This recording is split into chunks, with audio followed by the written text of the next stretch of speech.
I think if you're working with a small amount of money, I think you can make very significant sums. But as soon as you start getting the money up into the millions, many millions, the curve on expectable results falls off just dramatically. So I just came across a long-lost clip of Warren Buffett explaining the exact 3 things he would do to generate 50% annual returns if he was investing with little money. If you want to build real wealth, you need to see this. There's an old saying that it takes money to make money. This saying may be true, but the amount of money you need to get started generating high returns is not as much as many would believe, according to Buffett. Now let's get into the video.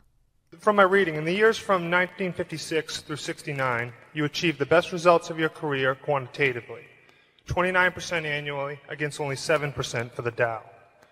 Your approach then was different than now. You looked for lots of undervalued stocks with less attention to competitive advantage or favorable economics and sold them rather quickly. As your capital base grew, you switched your approach to buying undervalued, excellent companies with favorable long-term economics. My question is, if you were investing a small sum today, which approach would you use? Well, I would use the approach that I think I'm using now of trying to search out businesses where I think they're selling at the lowest price relative to the discounted cash they would produce in the future. But if I were working with a small amount of money, the universe would be huge compared to the universe of possible ideas I work with now. You mentioned that 56 to 69 was the best period. Actually, my best period was before that. It was from right after I met Ben Graham in early 1951. But from the end of 1950 through the next 10 years, actually returns averaged about 50% a year. And I think they were 37 points better than the Dow per year, something like that. But I was working with a tiny, tiny, tiny amount of money. And so I would pour through volumes of businesses, and I would find one or two that I could put $10,000 into or $15,000 into that were just ridiculous. They were ridiculously cheap. And obviously, as the money increased, the universe of possible ideas started shrinking dramatically. The times were also better for doing it in that time. But I think if you're working with a small amount of money, with exactly the same background that Charlie and I have, and same ideas, same whatever ability we have, I think you can make very significant sums. But as soon as you start getting the money up into the millions, many millions, the curve on expectable results falls off just dramatically. But that's the nature of it. You've got to, when you get up to things you can put millions of dollars into, you've got a lot of competition looking at that, and they're not looking as I did when I started. When I started, I went through the pages of the manuals page by page. I mean, I probably went through 20,000 pages in the Moody's Industrial, Transportation, Banks, and Finance manuals. And I did it twice. And I actually, looked at every business. I didn't look very hard at some. Well, that's not a practical way to invest tens or hundreds of millions of dollars. So I would say if you're working with a small sum of money and you're really interested in the business and willing to do the work, you will find something. If you were, there's no question about it in my mind. You will find some things that promise very large returns compared to what we will be able to deliver with large sums of money. There are 3 important principles you need to understand if you want to follow Buffett's advice on generating high returns with little money. The first principle is to avoid competition.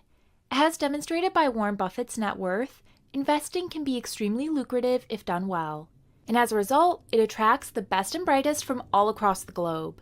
Now, this is a good news, bad news sort of situation. The bad news is that the world of investing is filled with tens of thousands of incredibly smart, ambitious individuals. These people went to elite schools and have dedicated their lives to the pursuit of making money in the stock market. This group is willing to work 80 to 100-hour weeks in order to try to find attractive investment opportunities. And this is not a group that most people should try to compete against. So I'm going to let you in on a secret. The good news is that if you are watching this video, and if you follow Buffett's advice, you don't need to. So let me demonstrate what Buffett means when he says to avoid competition by using an analogy from his business partner, the late, great Charlie Munger. When asked how to get rich, Charlie likes to say that the key to getting rich is to fish where the fish are. You will see what he means and how this applies to investing in just a second. Picture yourself in a boat, all alone in the middle of a small pond. For the sake of this example, let's say there are 1,000 fish swimming around in the water ready to be caught. You are just an amateur fisherman, but were intrigued by an interesting proposal. A magical investing genie promised you $1 million if you were able to catch just 100 fish. You think to yourself, this is going to be extremely easy. There are 1,000 fish ready to be caught, and you are the only one in the pond trying to catch them. It's only a matter of time until you've caught the 100 fish. Of course, though, there is a big catch to this proposition, no pun intended. Every 5 minutes, a highly skilled fisherman is going to join you out on the pond. He will be competing against you, also trying to catch as many fish as possible. These newly added fishermen are incredibly talented, having spent tens of thousands of hours fishing over their lifetime. They know all the tricks of the trade. Let's see how things play out. For the first 5 minutes of this experiment, you are out alone on the pond. It seems like every single line you put in the water catches you a fish. 5 minutes pass, and here comes the first additional person. You get nervous watching how efficient they are, casting multiple lines and quickly catching fish. You have no idea how they're able to do it. You aren't too worried as it's only one other person and there are plenty of fish to go around. However, 5 more minutes pass and another person joins. Then another, then one more. With each additional person, you notice it becomes slightly harder to catch a fish. Before you know it, there is now a decent-sized group of people competing against you for the fish. The time it takes you to catch just one fish greatly increases. Your competition, being highly skilled and experienced, doesn't seem to have that problem. They are still catching fish after fish. It's now clear to you that they know something you don't. Time passes and an announcement goes off that all the fish have been caught. You look down at your bucket of fish, knowing it's well short of the 100 required to win the $1 million. While this analogy is about fishing, it's easy to see how it applies to investing. As the amount of highly skilled and motivated competition increases, the ability to find attractive investments decreases. Like Charlie Munger says, if you want to get rich, fish where the fish are. Many times that means avoiding the places that are crowded by smart, talented, and ambitious people. This leads directly into the second lesson from Warren Buffett on how to invest when you have little money. Focus on small companies. In order to understand why Warren Buffett recommends focusing on smaller companies, you need to first understand how the investment industry works. Professional investors typically are paid a percentage of the total amount of money they oversee on behalf of their client. Put simply, the more money they manage for clients, the more money they make for themselves. Naturally, this incentivizes professional investors to manage as much money as possible, creating opportunity for those investing small amounts of money.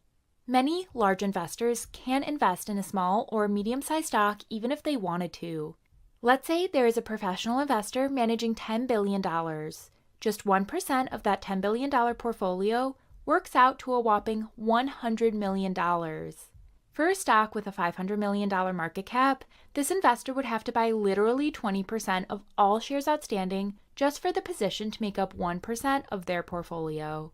By the time our professional investor here has bought 20% of the entire company, the share price likely will have risen so much the opportunity is no longer attractive. Because of this, many professional investors don't even look at a stock until the company hits a certain size. Put another way, there is less competition when investing in smaller market cap companies. A young Warren Buffett understood this dynamic and that it created wonderful opportunities for him when he first was getting started. When Warren was investing small sums of money decades ago, he had to spend literally months poring through financial documents in a dreary, windowless library to find just one potential idea. Thankfully for us, the internet has made the hard work of filtering through thousands of stocks a whole lot easier. All that we have to do is go to a stock screener and select the criteria we are looking for. The third principle from Warren Buffett on how to invest with little money is focus on your best ideas. Conventional investing wisdom states that investors should have what are referred to as highly diversified portfolios. In simpler terms, this so-called conventional wisdom recommends people have stock portfolios that consist of dozens, if not hundreds, of stocks. Buffett believes that is an incredibly foolish way of investing if your goal is to generate high returns. Instead of favoring diversification, Buffett advocates for a concentrated approach where investors focus on a few wonderful businesses they thoroughly understand. He believes that truly great investment opportunities are rare. However, when these opportunities do come along, Buffett says you have to be ready to pounce. A story from Buffett's college days demonstrates this point. The year was 1950. Buffett was a student at Columbia University in New York City, studying under his mentor, Ben Graham. A young Buffett had just gotten wind that his idol, Ben Graham, owned 50% of a small, obscure insurance company named Geico. Geico was based in Washington, D.C., just a few-hour train ride from where Buffett lived in New York. Interested in the company, Warren Buffett took the train to Washington on a Saturday to learn more about Geico, but found that the office was closed. Fortunately for Buffett, a kind janitor let him in, directing Buffett to the office of the one employee that was working that day. This employee just happened to be a senior executive of Geico. Impressed by Buffett's determination, the employee spent the rest of the day explaining to a young Warren Buffett how the insurance industry worked and what made Geico special. Buffett understood immediately that Geico was an attractive investment opportunity. He went home and wrote a buy recommendation on the stock, even getting his research featured in a publication called the Commercial and Financial Chronicle. However, when it comes to making money, none of this would have mattered if Buffett wasn't willing to put his money where his mouth was. Following the advice he would go on to give others decades later, Warren Buffett knew the odds were skewed in his favor and decided to act accordingly. He invested $10,000 of his own money into Geico stock, money that he had meticulously saved from his paper route and the various little businesses he had growing up. While $10,000 is nothing for Warren Buffett now, back then it accounted for roughly 2/3 of his entire net worth. This is what Buffett means when he says to focus on your best ideas. Warren knew that Geico stock was a great opportunity. However, had Buffett followed conventional wisdom, Geico stock would have just been one of the dozens of other stocks in his portfolio. Instead, Buffett ignored the conventional way of thinking and did what made the most sense for him. This investment turned out great for Warren. He sold his position a year later for a 50% return. The boldness to act aggressively when the odds were stacked in his favor paid off in a major way. As Buffett has been known to say, "I would be a heck of a lot poorer if I followed conventional financial theory when it comes to investing." So there you have it. Make sure to subscribe to the channel because it's my goal to make you a better investor by studying the world's greatest investors. Talk to you again soon.